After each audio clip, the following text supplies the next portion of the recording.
Well, hello, all my amazing friends. My name is SherriAnneDuffy-King, and I'm the author of the Title of a Crucified Innocent series, and also the author of The Prince and the Mirror, and as well as this book that we are reading today, the Wyler's Waterdweller Secrets. Okay, now let's get going on this. We left off after finishing chapter 3.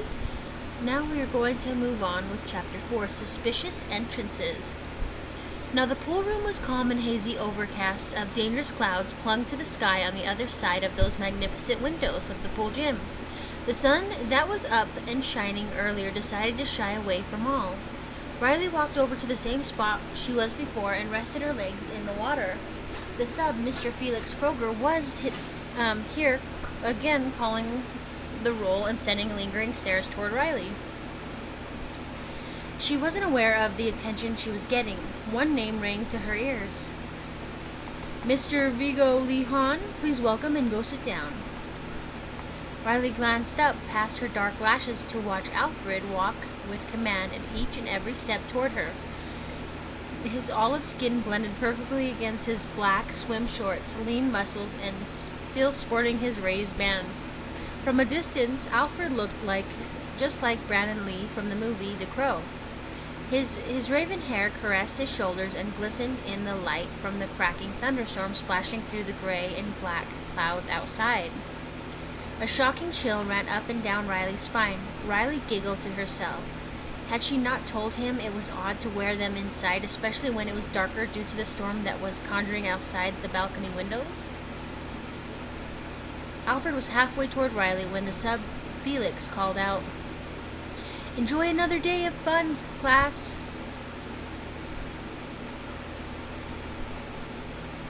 His voice growing bitter after watching his newest student Vigo walking toward Riley. "Excuse me, may I sit with you?" Before Riley could get a word out to Alfred/Vigo, he slipped behind her, wrapping himself around her in a protective way, sliding his arms beneath hers, whispering, "How was that for an entrance, Riley?"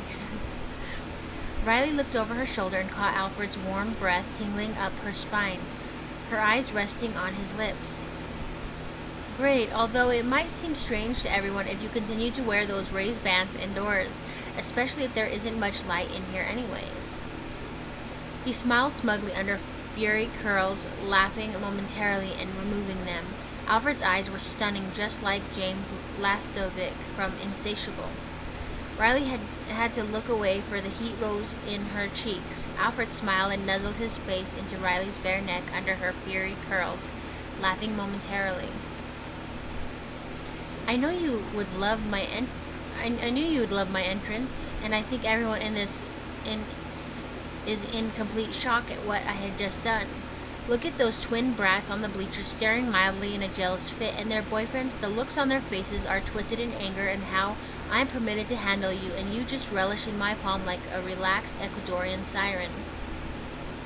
Riley, for the first time, glanced around and did soon realize that everyone who was anyone to her was glaring in a jealous fit. Tom, Taylor, Eliza, Arlene, and Felix the sub. It was strange how she was mixed up in their problems when she had absolutely no interest in, A calm relaxation overcame her as Alfred's breath started to shiver her skin and exotic, I read backwards, feelings creeping up her spine from her heart and other well-known places. Best not to be disclosed. Some sort of fire was starting in her that gave her a reason for life, and the casual trifles it sent conquested in an underdeprived circular black hole that used to exist in places of her own heart. Felix the sub was the first to walk over towards Riley and Alfred with a mild contempt full of jealousy. "Mr. Han, I understand that being new and a transfer student from Beijing, that you are unaware of our customs. We do not act like savages who lay about and show such sexual interest toward a woman in public." Riley glanced up at Felix, astonished that his hypocrisy was caught in his throat. Riley watched him cough all over his words. "I apologize, Mr. Kroger. I had no idea that my having someone so special beneath me was so appalling to someone as lonely and pathetically psychotic as you." Felix the sub was dumbstruck. Anger flickered beneath his corneas. Riley kept a calm watch over the sub, wondering how childish this man would stoop to impress his borrowed class. Felix looked back at Riley, and his anger disappeared under shame.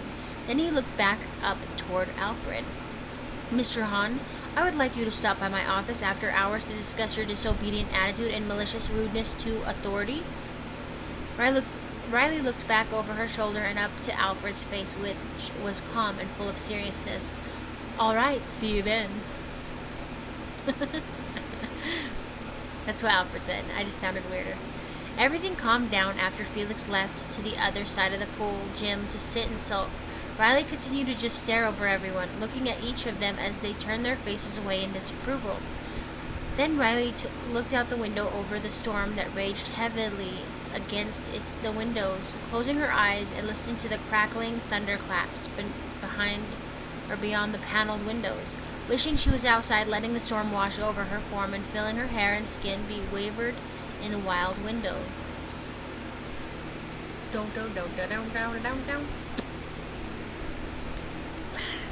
did just Chapter 5, Aboriginal Instincts. Later, after all the classes for the day were over, Alfred met Riley by her class door. Alfred, how did your classes go today? They went so smooth that I barely had a minute to glance in my surroundings. Alfred swooped down and gave Riley an enormous hug, kissing her lightly on the cheek. Meet any cute girls while you were out and about?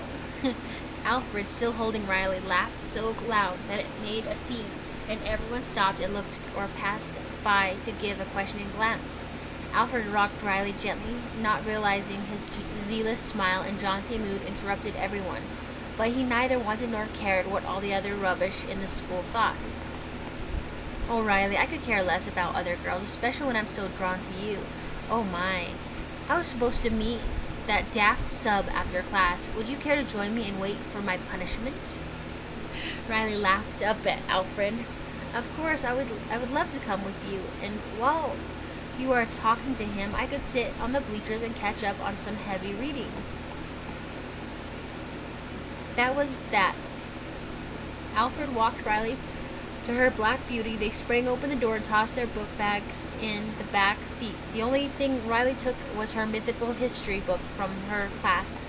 She figured, what an amazing opportunity to catch up on everything. The clouds still rumbled through the sky, and leaves ran primal across the grass toward them.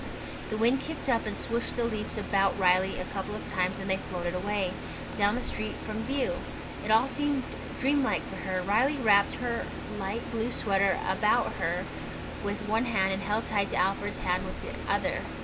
Now Alfred still had his Ray-Bans on, not caring about anything less trivial than their lives.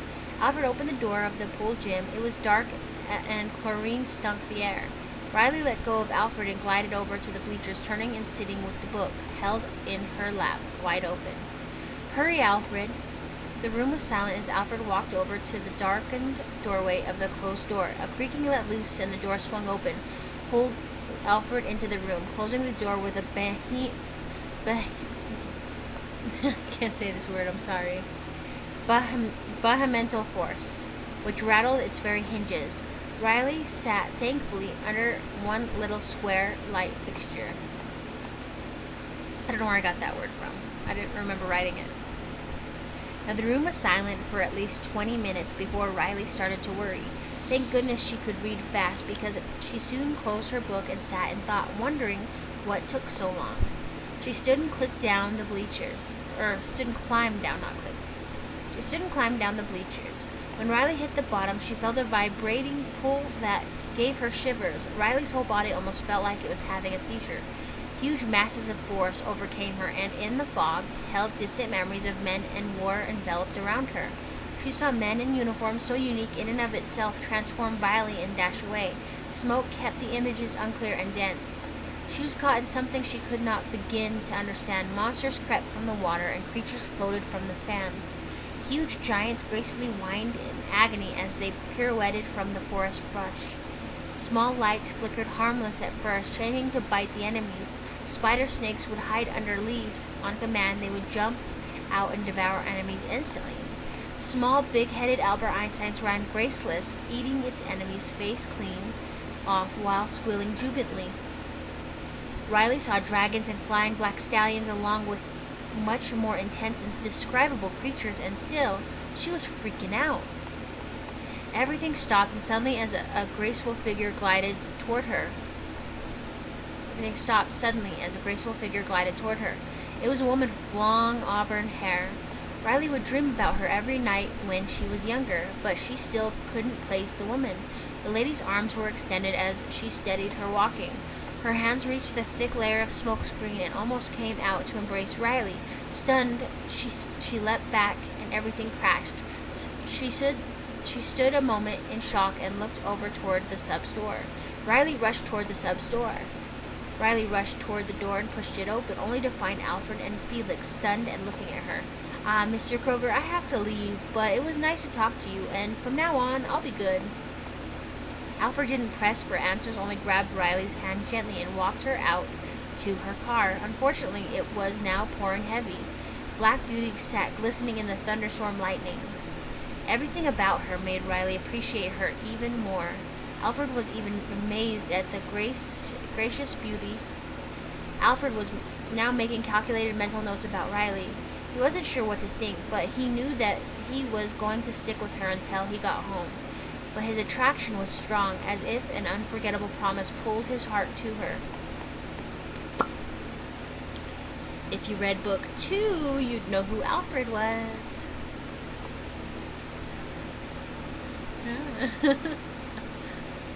Okay. Let's continue on. Chapter 6, Abiding abode. Riley was on her stomach, sprawled out on her bed. Her school uniform was wrinkled as she lay gazing toward Alfred in the corner. He was positioned comfortably in an arm recliner. So, now I have you alone, Alfred. The sound of his name seemed to dance seductively off of her tongue. Riley realized her fluke of words. Her cheeks flushed with embarrassment as she tried to hide her face in a pillow, hoping he had not caught her fluke of words. Alfred's eyes twinkled in the dim light of the desk lamp. He had caught her embarrassing fluke, although he smiled even brighter and slid off of the black suede recliner. Slowly, as not to make a noise, he crept across to her covered face to remove the pillow and lift her face up to meet his lips. Riley, so you have. May I trouble you with what you would like to know about me? Riley thought for a moment, pulling the pillow back to her, then pulling herself up to sit on her knees, hugging the pillow in thought. Alfred, where do you come from?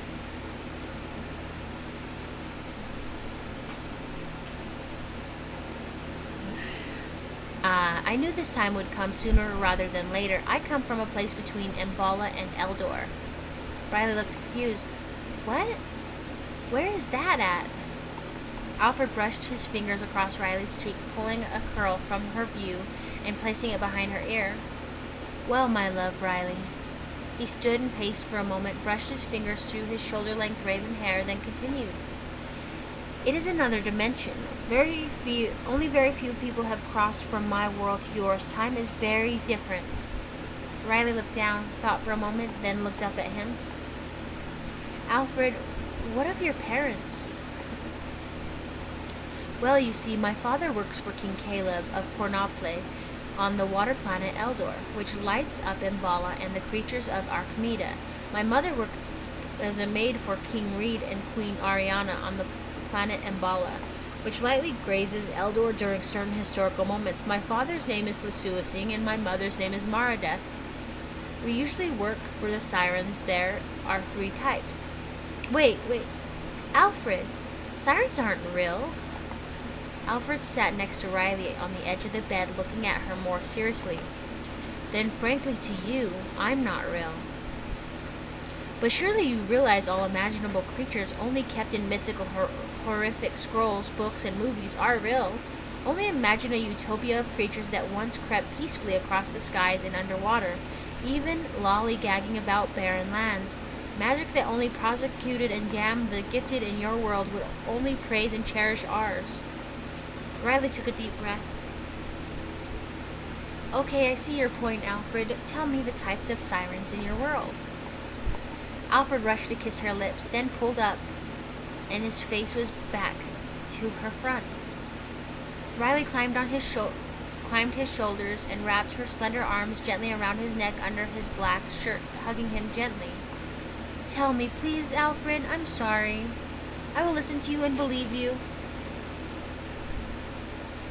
Alfred glanced at her chin, resting on his right shoulder, and couldn't help but smile. So he's basically going like this, looking back at her, okay? My love. There are 3 types of sirens, and Bala's royalty is scaleless and of human color in different shades and textures. Elders' royal men have lime translucent scales and black eyes. The older the men get, the paler they get. Their skin turns bright neon, and their hair turns cloud shades. Those are the 2 types. The 3rd type is the regular savage sirens who cannot think, only act on their aching primal stomach's instincts.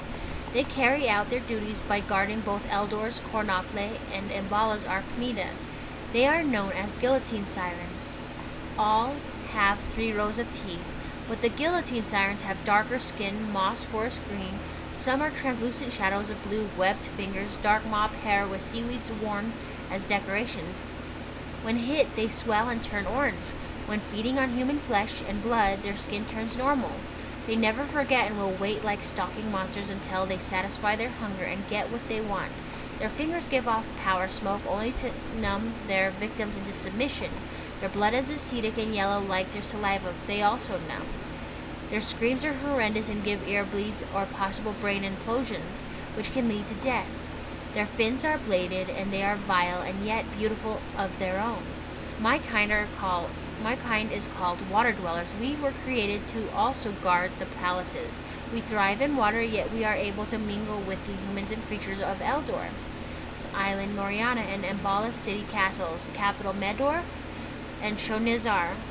Mbala has 2 sons to show that only royalty among the cursed humans may only rule twins, King Akmalutra and King Iolus. Although much has changed, I have heard 2 rumors about each of them. Sire Iolus has either died or is rumored to have survived freely in the Kuna underground pyramids, and King Akmalutra has either killed himself for the loss of the propherical girl's return death out of the tower, or has gone completely psycho and is in hiding due to the unimaginable loss of a one-sided love infatuation. We have omnarchs, huge troll-like bald monsters, magic furniture monsters who eat up our undesirable laundry, Quarto Fae who dance and produce music, elves who resemble big kitten-eyed midgets with no teeth and ears pointed downcast, munchkins who look like spider snakes and that only eat vital organs and skin, werewolves and vampires, shapeshifters called Padawa. Everything unimaginable is much alive: dragons, Norianas, zombie creatures, flying horses, clairvoyants, and magicians. Riley pulled herself up from around his neck. Alfred turned back to meet her eyes. Don't forget Alfie's pirate ship, the Ecuadorian Siren, or the Niegre Muerta. Alfred looked puzzled for a moment. How could you know their names?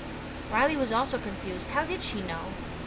I haven't the slightest clue. It's like I've been there before. Your description is so vibrant and textured, full of vivid color.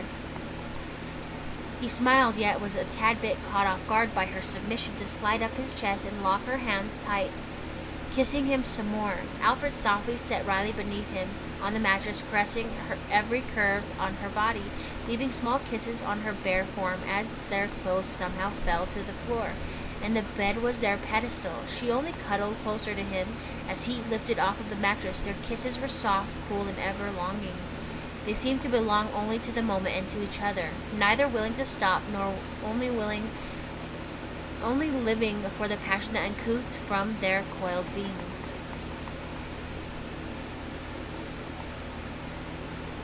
She was a virgin, now she's not. Okay. Chapter 7, Abnegation of Abolitionists. The next morning, Riley woke to pounding on the door. Puzzled, Riley climbed out of bed, her bare toes hitting the floor and trembling. She was covered with Alfred's black shirt that had long sleeves, and one of her shoulders were hanging out in a provocative way. The door still screamed at her, even when she touched the knob. Turning slightly, then she slid it open, to find Taylor standing before her. Riley rubbed her eyes, thinking that she was still asleep, but when she finished, Taylor was still there. He towered her by a foot, making her uneasy. He was already pushing his way into her bedroom, uninvited, not to mention examining her from head to toe.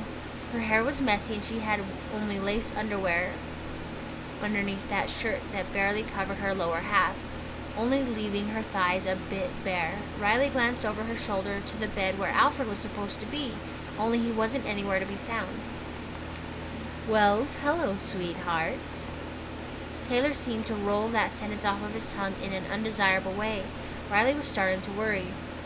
"What did you come for, Taylor? I don't remember borrowing anything from you or inviting you over." Taylor stopped in the center of Riley's room. Her curtains were open, letting the morning sun haze burst through the window, blinding her view of him. Taylor turned to face Riley, and she could barely see a hint of a smile that curved as he could see her more clearly in the light. She must have looked like a total mess and a slut all at the same time, although Riley didn't think he could care less as long as he could get some. But she was on a different level than him. He was of no interest to her.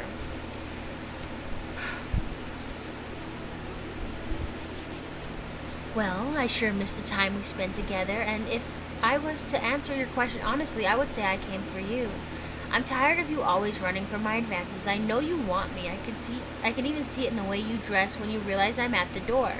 That pose you are doing now is beckoning me to just take you for myself." Riley hated Taylor just then. She waited for him to walk over to her. When Riley thought Taylor wasn't paying attention, she leapt beneath his open palms and outstretched arms and went straight for the phone. She had it open and began to dial a number when Taylor kicked it out of her hands. She watched in horror as her phone slid across the floor and smashed into the wall under her desk. Riley jumped up but was caught off guard as Taylor knocked her onto her messy mattress. Climbing on top of her, he started to lift the shirt and tug at her black lace panties. Riley pushed him to get off of her, but he wouldn't budge. She kicked him so hard that it sent him uncontrollably backwards, knocking into her lamp and chair. Riley rolled off of the bed and made a run toward the door. It was slid shut. Riley didn't remember closing it. Right now, she was struggling to get it open. No matter how hard she tried, it wouldn't budge. A huge hand wrapped itself around Riley's arm, turning her to face Taylor. He was upset, but not enough to kill her. Taylor pressed her against the locked sliding door, pushing himself onto her, kissing her while groping everything. Riley tried to push him off, but he wouldn't budge. She bit his lip, slicing the flesh open to pour blood all over her. He pulled back. Now she really angered him. He hit her hard, making everything dance and swerve, but she wouldn't give up trying to escape. Taylor was still persistent as he pulled her face to his and went for the whole smother. Now blood drenched her mouth and her neck, pouring everywhere. Taylor had Riley pinned against the door, his whole body pressing into hers. She could even feel the pressure of his shaft stabbing her.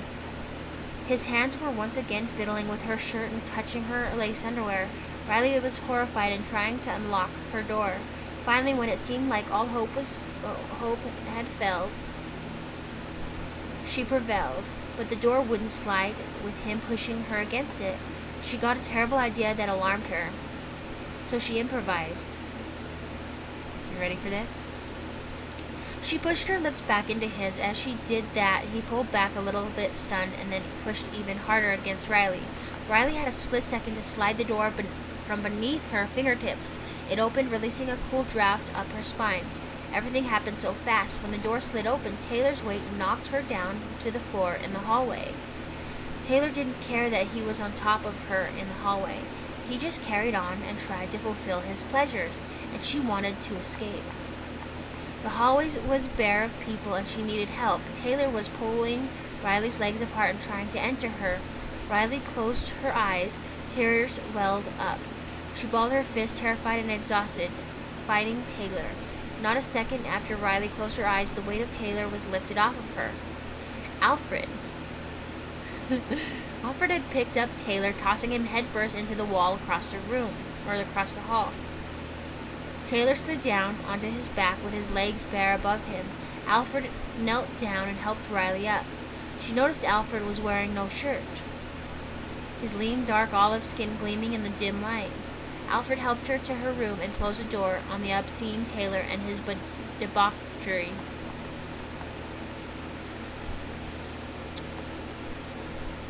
That was my favorite part, picking him up and throwing him. You guys thought she was going to get raped, right? Not today, Taylor, not today. Okay. Chapter 8, A Bay of a Waterdweller. With the door locked shut, Riley felt just a bit safer. She climbed under the covers and sat staring blankly at Alfred. She was trembling and tears threatened to spill down her reddened cheeks. Alfred walked over to her, pulling out a cold rag that he found in her bathroom sink, lightly washing away the blood that was smeared across her face. When he was done, he walked over to the bathroom tub and began to run some hot water with a scented lavender and white wine bubble bath. Ooh, that sounds nice. When he stopped the water flow, he was surprised to find Riley holding onto the back of him in a tight embrace. She was still frightened and yet wanted to be comforted. He turned toward her and lightly pulled the blood-soaked cotton shirt from her, which stuck to her skin. Alfred was angry that this had happened when he was only a few rooms away getting breakfast. Alfred also helped her from her black lace-torn panties. When Alfred was done throwing the materials into the wastebasket, he helped her into the water. Riley tipped her toe in first, then ankle deep. The water started to bring the redness out. She started to plead with Alfred. "Alfred, please, it's too hot. I don't want to."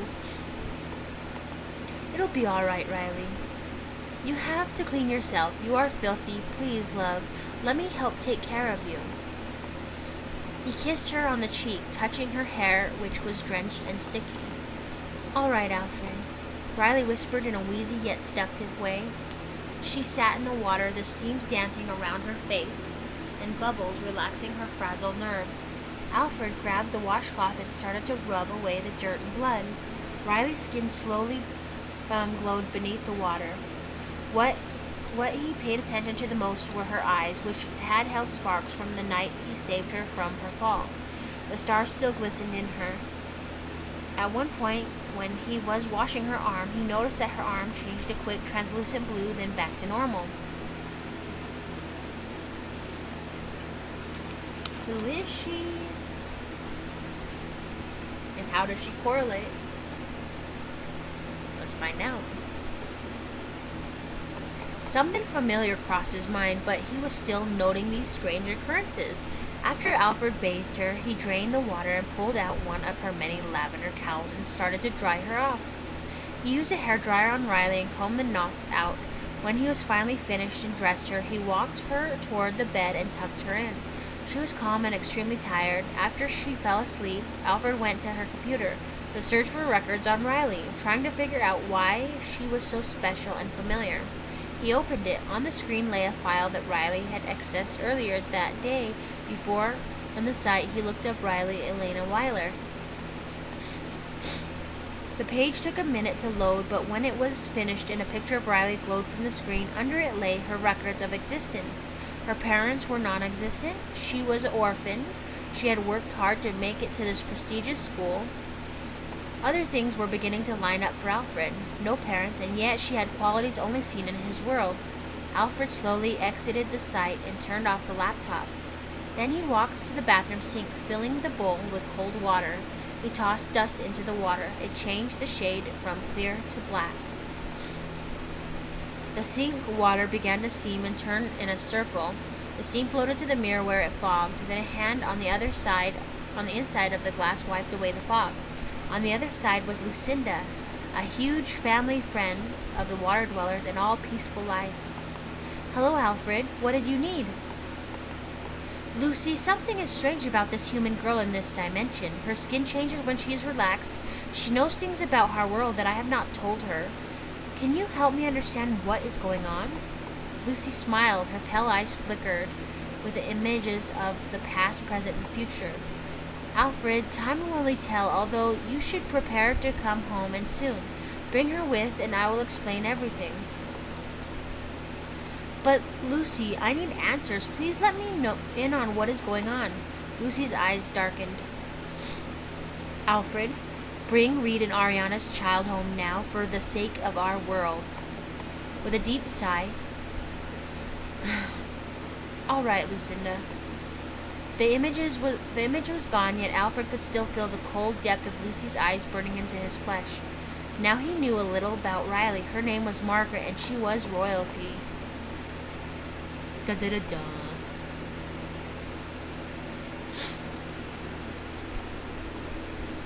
I gotta adjust again. I'm sitting down.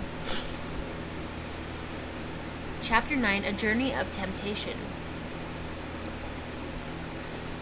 Riley watched as Alfred came out of her bathroom and how when he turned the lights off, a large, loud light burst out in the darkness as he closed the door.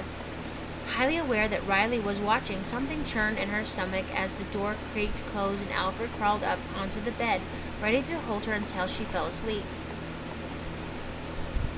Alfred was astonished that she just sat staring at him.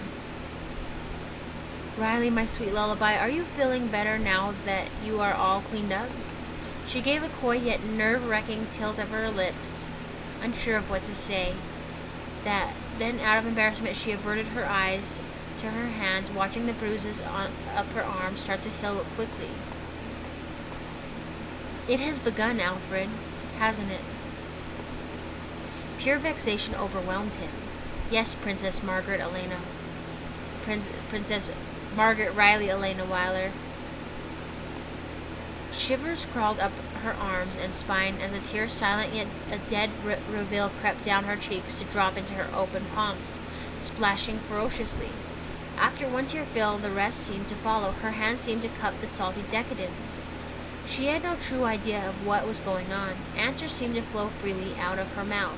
Riley was afraid of wandering idiotically through life with no purpose. Now she feared for what fate had in store for her, because now it was just her life she was gambling. It was her rendezvous with eternal fate, destiny, yet somehow her life wouldn't come to terms with the harsh reality. With this harsh reality. What of my Black Beauty? With all that was at stake, now was a time she only thought of her car. How Alfred loved this pampered, misplaced princess. Wait a moment. Alfred ran to fill a glass cup with water. Then he came back to her. In his hands he held a small seashell on a golden chain. Dipping the shell into the water, another loud shock of light vibrated across the room, blinding Riley for the moment. Riley glanced back down into her puddled palms. Blue, lavender, and lime flickered around like arousing waves. Then it rippled to the calm. Maggie, my dearest Maggie. Her half-cast eyes burst open farther. A beautiful woman sang her name in a lovingly motherly hum toward the infant in a swath cloth. Maggie, someday, my princess, you will grow to be an amazing queen. Come back to me, my sweet Maggie, my loving lullaby. Don't fall asleep. Let us watch you grow to be a grand siren queen. The woman gently brushed her hair away from her infant's face and tickles her fingernails across the baby's lovingly. Bursts and loud screams echo through the halls. Attackers bang heavily against the heavy shell door. The woman glanced painstakingly at the door, then rushes to the crib, grabbing the golden trinket off the ceiling and bookshelf, rushing to the wall across the hall. Opening a passageway, in the darkness steps another woman with piercing white eyes. The red-haired mother hands the child,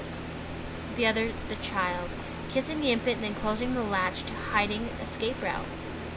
Turning to see a man standing behind her, but not 3 feet away, then the image disappears with small flickers glittering in her palm to dissolve the salty water into dry specks of sparkles.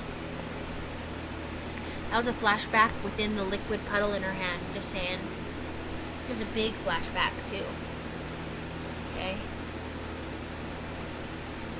Riley moved her hands apart and glanced up at Alfred, who put the golden chain out of the murky, pulled the golden chain out of the murky water in the cup. The glass shattered into a death smoke that lingered around the trinket. Alfred blew on the plum shell. As the smoke vanished, a small opening revealed a tiny classic black beauty. Riley's black beauty is hidden behind glass and a twisted black speckled plum-colored shell on a golden chain. Riley jumped 10 feet out of bed, bouncing harshly across her lap of her black bedspread to sit on her knees in front of Alfred. Riley sat at the edge of her bed, caressing the trinket in her fingertips as Alfred held it up close to her. Her hand slid up his face, tickling his lips and cheeks with her black painted fingernails.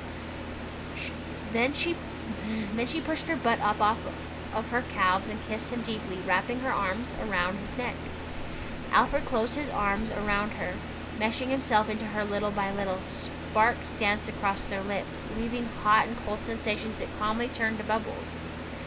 Riley gently pulled her lips from Alfred's, then hugging him and tickling his neck and earlobe with her breath and small kisses, she whispered, "Thank you." Alfred picked Riley off of the bed and laid her down while crawling on top of her to spoon her, or crawling over her to spoon her. "Maggie, it's the small moments that matter the most." His hand wrapped around her as he held Riley in his arms under the covers. Somehow he rested the necklace in her fingers and closed them. The day passes in a blur and night fell quickly.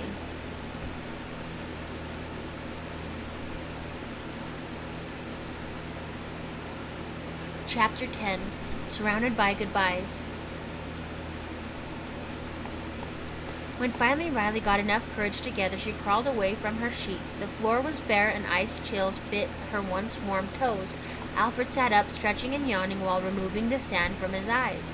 "What are you doing, my sweet lullaby?"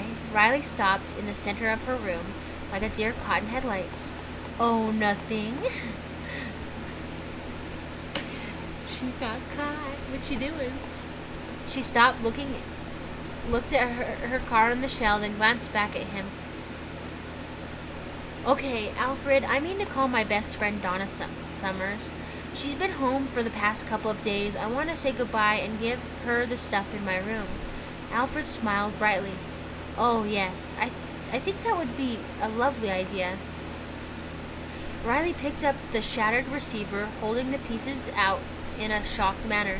Tears tried harshly to push past her eyes. Alfred jumped and crossed the room, crossed to Riley, resting his hands over the top of the pieces. "It'll be all right." Light shot across the pieces, pulling them together. An immediate dial tone sung between their palms.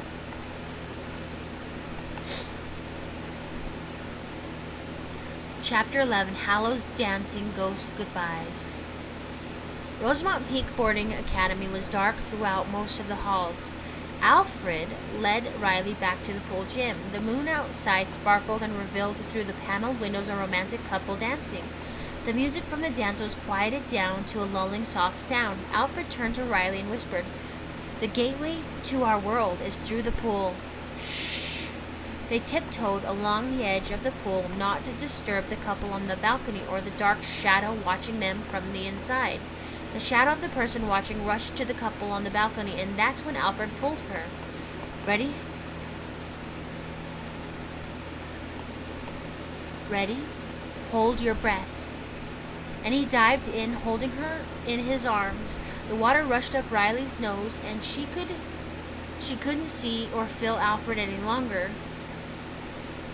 Riley was worried. Then a bright white light and fluorescent bubbles of every color danced in front of Riley. The water got warmer and she began to swim into the light. And finally, before her last breath felt like it would burst her lungs, Riley burst through the surface. She gasped, and the air was crisp and the stars glittered in the wide array around her head. She felt a creeping sensation touching her hand. It was Alfred. He just broke the surface and pulled her to some beautiful white sand.